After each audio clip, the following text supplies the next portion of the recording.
Carolyn Stearns, author and storyteller here. I recently met some young men, grade 5 through 7, and we were doing a gardening program, and I had bean seeds with me.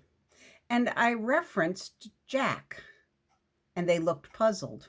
And so I backed up and asked, "Do you know the story of Jack and the Beanstalk?" And they didn't. Somehow they'd missed that piece of folklore and story that I thought most children knew and had heard, but obviously not. And so as we looked at the containers of soil and the bean seeds, I quickly gave them a rundown of Jack and his mother sending him off to the market to sell their cow. They needed the cash. They needed some money in the household. And so Jack left leading that cow down the road. But he met someone along the road who was wily and magical and offered him a trade, a handful of little bean seeds. They were magic, Jack. Take them. They're much more valuable than a cow. And Jack believed.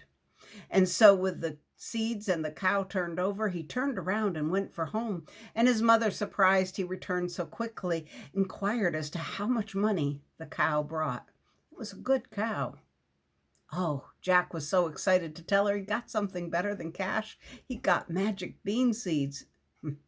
She was mad. She threw the bean seeds out the window where they fell upon soft soil, and they grew through the night. They grew, high up into the clouds.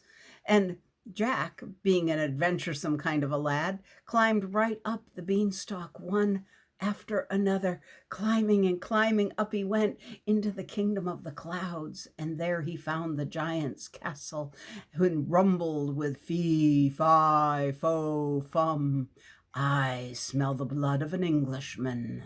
And Jack, stealing the magical goose who lays the golden eggs, quickly climbed down his beanstalk with the goose tucked under his arm. And then they had no worries, for they had that golden egg-laying goose, and they chopped down that beanstalk so that giant couldn't leave his kingdom of clouds and come and fetch that goose home from Jack and his mother. They had no more worries. It just took bean seeds. I related to these young men how growing beans is growing food, and how beans are in so many things that we eat today, and that being able to grow food is magic in itself.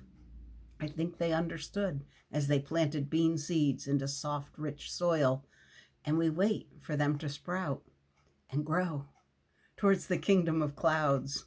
And maybe one could be magical. We'll see. Thanks for listening. See you soon.